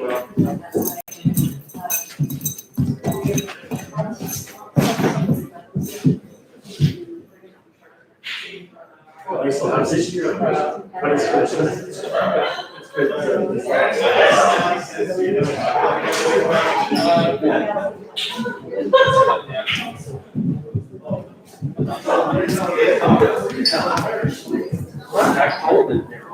Good gosh, yeah, it got, you must be because of what's blowing through. Yeah. Cold, hard.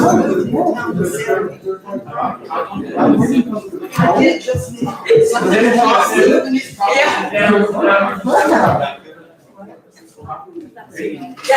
let's do it. Someone call over. I think everyone agrees it's. Alright. Freezing. Oh, yeah.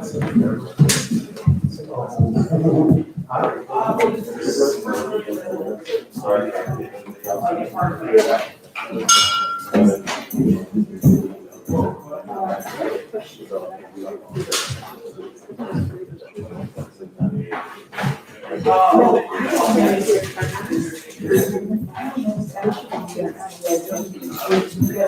I would know.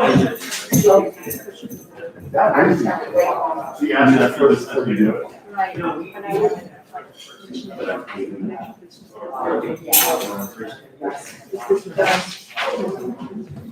I'm losing.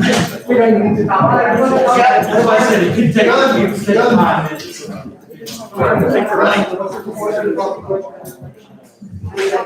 Yeah, yeah. All right, well, that's out here too.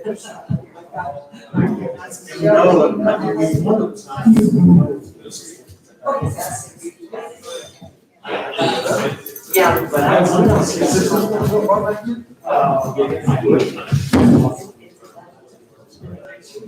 Okay, to a high level. It is, it is. Library.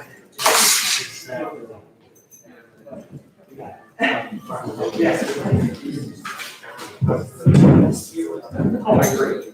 John?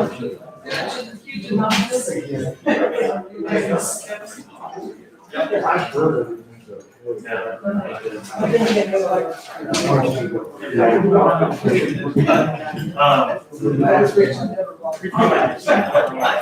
Subscribe, some people just don't have that. Yes, yes. I'll try and find this. So I can use it to like.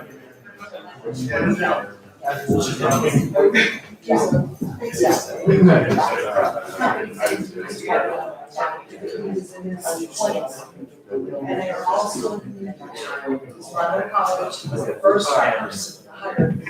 They have not ever kids about it, other than current status. They did it as fast as it was.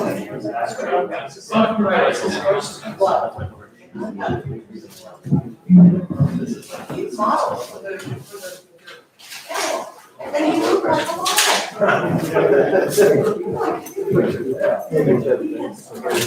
Land the gap. Which one?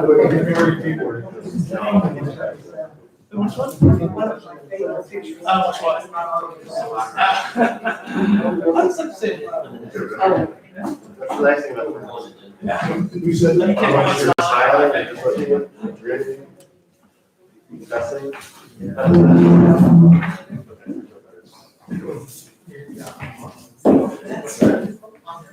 Oh, yeah. Wow.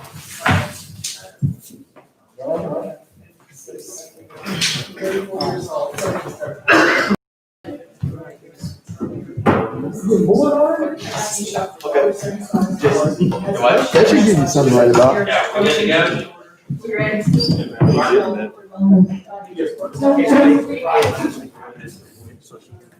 Answer a couple of questions.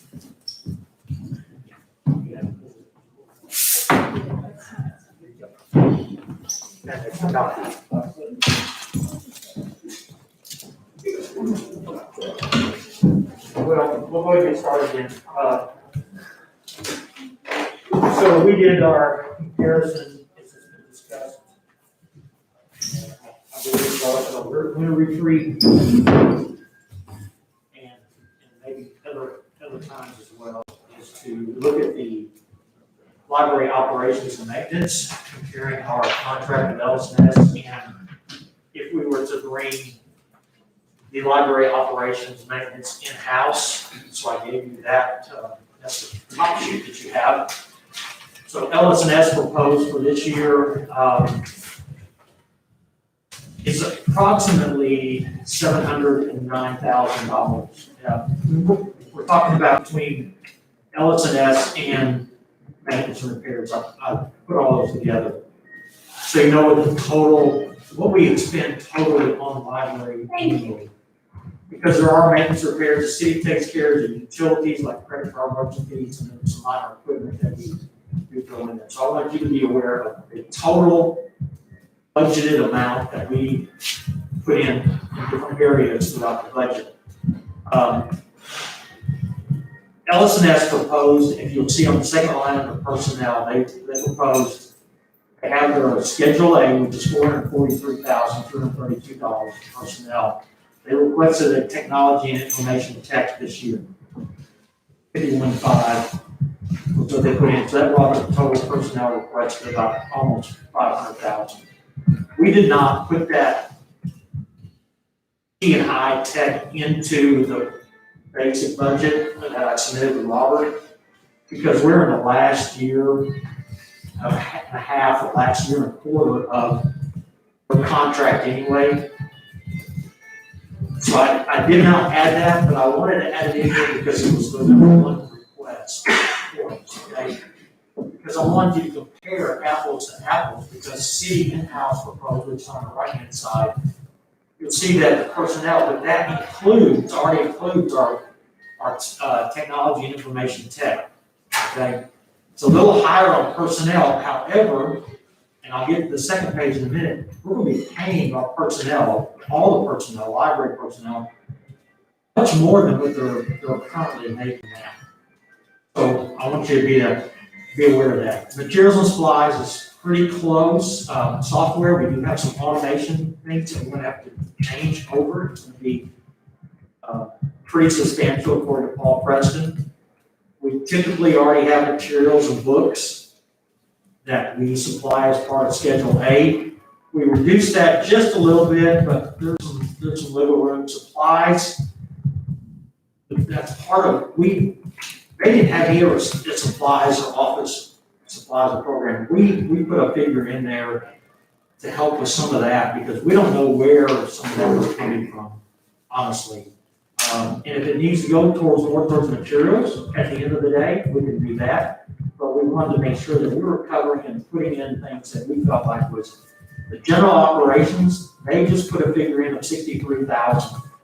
Probably that's going to help pay for CEOs and regionals and those type of things. So it's general operations was part of the overall Schedule A. So that was never itemized. No, it's never itemized. That's like They don't give us itemized.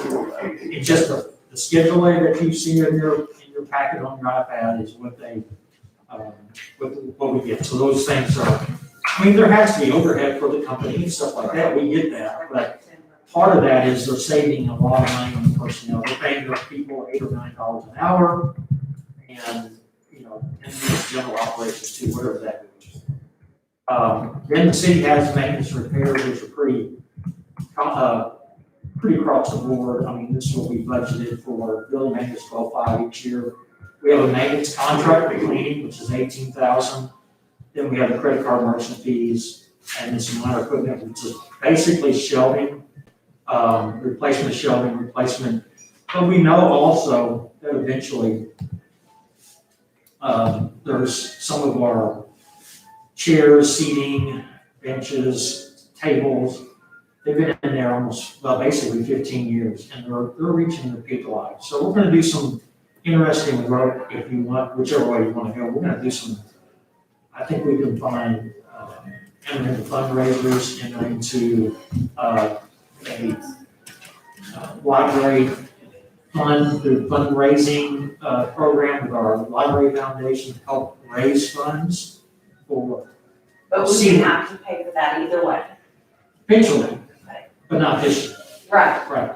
Oh, yeah, eventually, no, absolutely, either way, we'll have to do that. So at this point, we don't have any capital outlay scheduled either way for this year. So the total is about, if we were to fund their requested T&I, their funding would be $760 for this year. Ours, we're looking at around $741.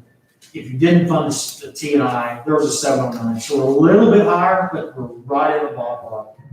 And this brings, so there's a lot of, I won't say there's positives on both sides. The library director they brought in is, in my opinion, and I think based on some other staff opinion that have worked with Debbie, is very, very, very good. She's on the ball, she's on top of things. But that's up to LS&S whether they want to retain her. If you go away from their contract, that's up to them to retain her. They have the option, the first option of offering the position somewhere else, and she has the option of taking her on. So timing is very critical if you are looking to do something this year. I mean, probably within the next week or 10 days, Rick and I would need to have a meeting with LS&S. And I might have Paige jump in too on the contract, make sure that we're all on board, but, so I'm just giving you the options at this point, what you can do, but we're very similar in budgeting. If you go to the second page real quick, the library staffing plan, these are full-time, part-time, instead of $8 or $9 an hour, we'll be paying our generalists and our aides $11, $14 an hour. Our library director is very competitive. We took Round Rock, Cedar Park, Georgetown. We're not the lowest. We're not, I think we did Hutto, Pflugerville. We did a bunch, several.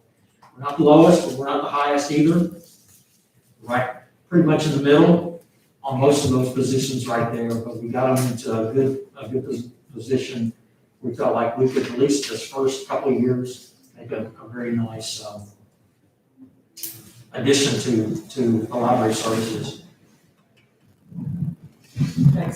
I think we can provide really nice library services as well, y'all. I think we bring it in-house, it's sooner or later. Yeah, the citizens said they wanted, even on both sides of the issue, they said they wanted the city to have control of this part. Thank you. So we, is that something you, Paige, I think, Paige, you wanna You're talking about the. contract, and we just need to sit down with LS&S, I guess, at this point, and desire of the council, but how do we need to formalize this to start the budget this year? Yeah, it looks, so there's the expiration date for the agreement is September 30th, 2021. And it appears you can terminate this contract a year early by giving them notice prior to October 1st. But the sooner that you can make a decision, the confirmation better. We got a critical timing, because the funding would start October 1st, but I don't wanna say we need it, we can't close, but that's part of maybe Rick and I's discussion with LS&S, and so I think we have have a to, seamless transition. that's what I was gonna say, I think you want to try to mutually agree to a seamless transfer. Yes. And have it be staged, including, I guess, if they would feel, is there a no compete clause for X number of their employees, or is it just the director themselves?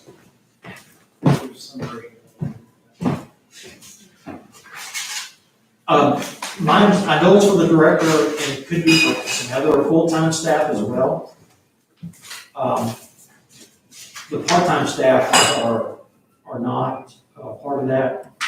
The full-time staff, I think, are part of the non-compete, but most of them are Leander, Cedar Park, Williamson County residents, let's just say.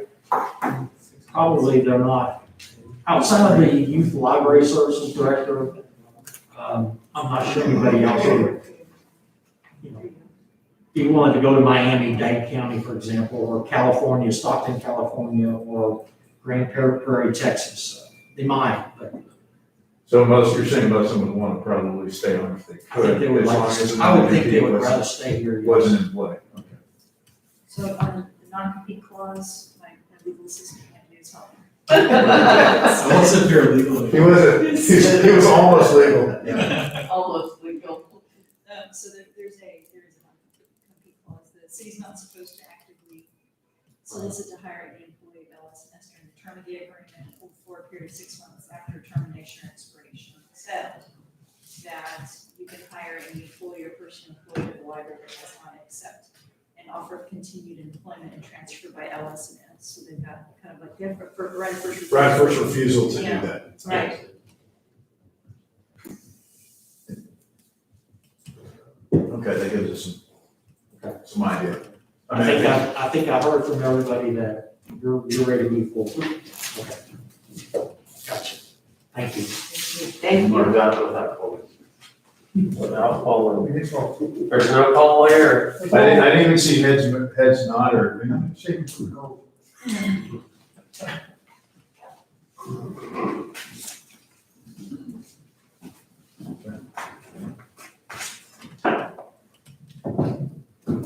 All right, so we done for today? Yes, sir.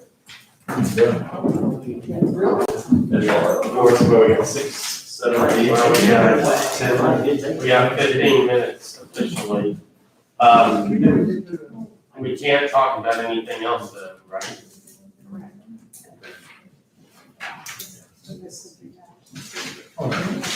So, well, You not got money though. How long did it take you? That's right.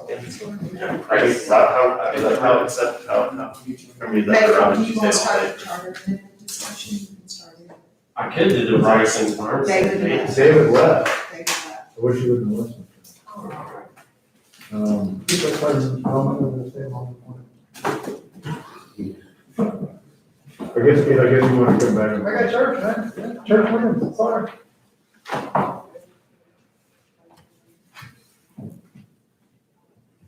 No,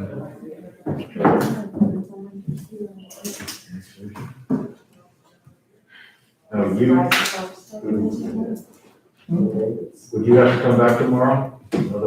On 7 and 10? If you tell me to. Or? Would it help if we tackle? I'll come back with you. How much is that? There's a premium for retreats. It's like a time. Work session. Not for this resort. Work session. Is anybody listening where we had to talk about this? Is anybody missing that we need to be here for talk about 10 Probably. For all of us. She stayed all day and all her stuff, isn't it? Or Robin, we'll give her a. I mean, it is. That's the only one. So sure. We discussed it. And adjourn.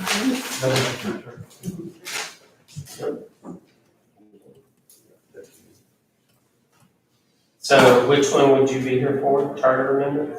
I'd be here for whatever you need me. I don't know.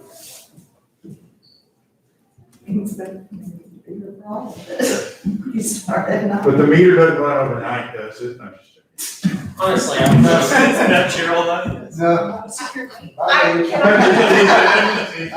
I ask a technical question on the annexation agreements? Yes. Okay. Can council come to some, generalized template of renewing those who request the annexation extension? And pass that and then let staff, whoever applies for it, staff can approve it individually. Yeah, you can, So they each and everyone doesn't have to come before council. yes. Okay, then, that's, Yeah. see, You could that's probably just put it in a written resolution Yep. or ordinance or something, say, staff can, city manager can enter these agreements that extend certain years, however you want to do it. Yeah. Whatever. What? I think that's what Robin, he comes in and tells you how long they all are. yeah, they vary. They vary, and so some are kind of already at the max and others are not. So the ones at the max, you would just describe it in your resolution. Right. The ones that are 5 years and set an extension. Yeah. What time are we starting in the morning? What time are the grits ready? I got a question. What? What time are the grits ready, so? Can we allow de-annexation?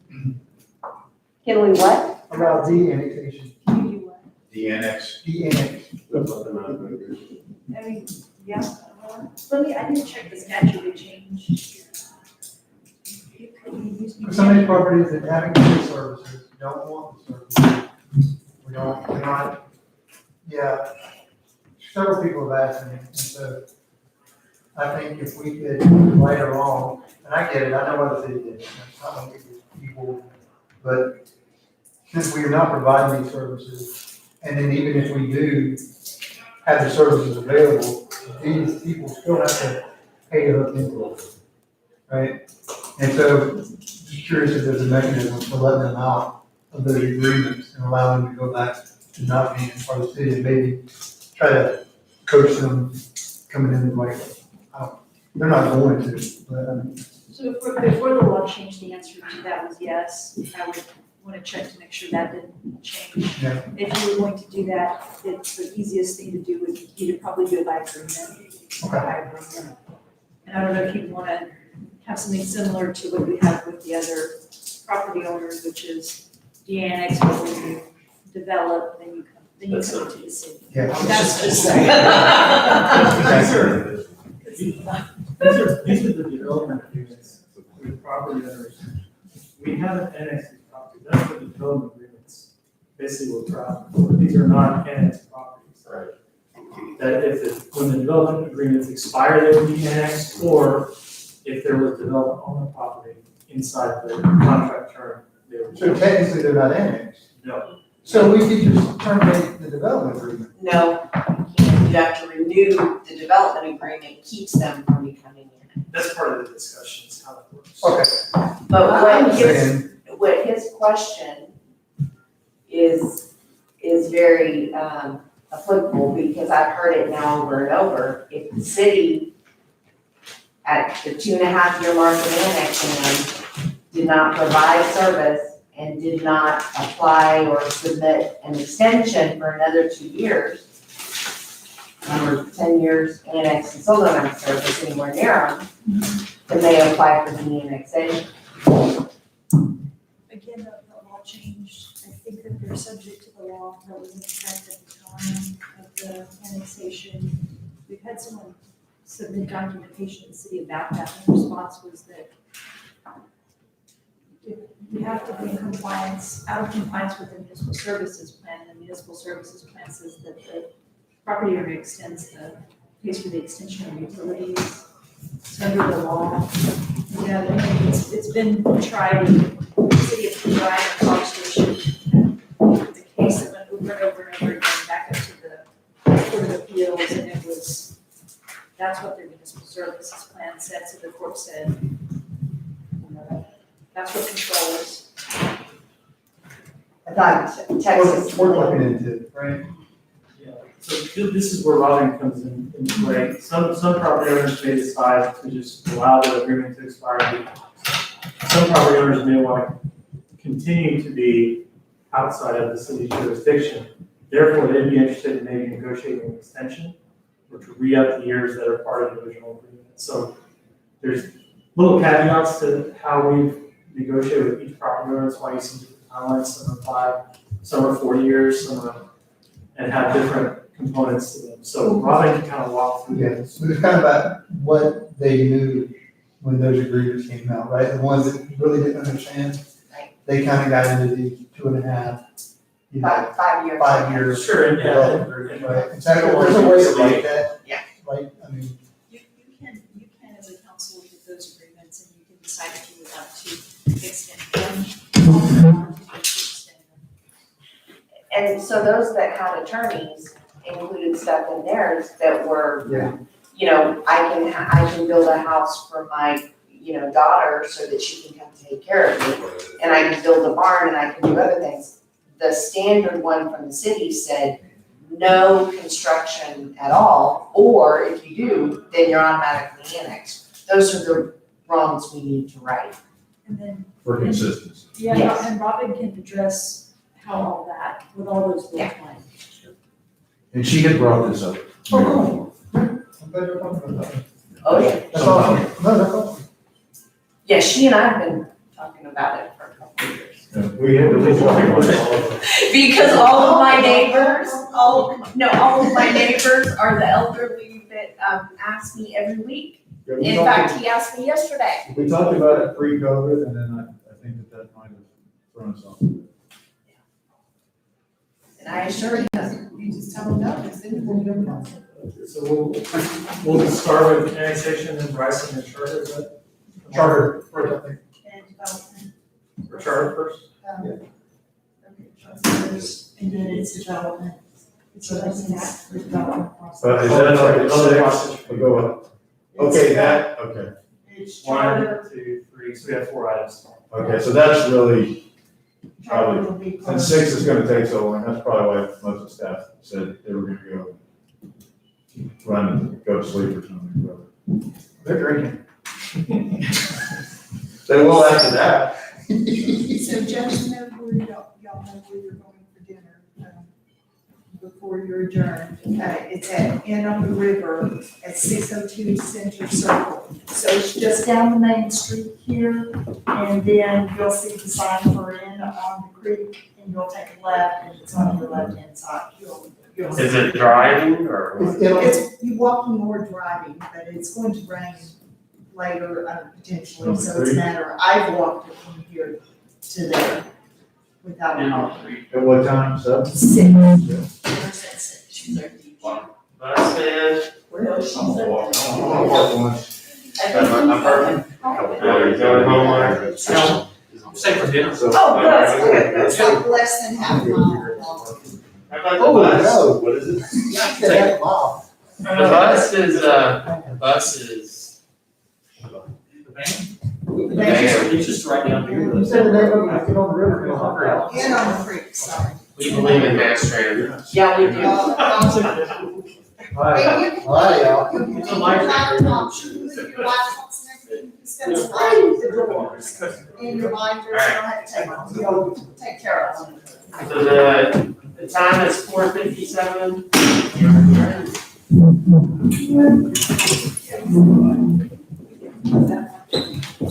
I'll just leave everybody outside with, Yep.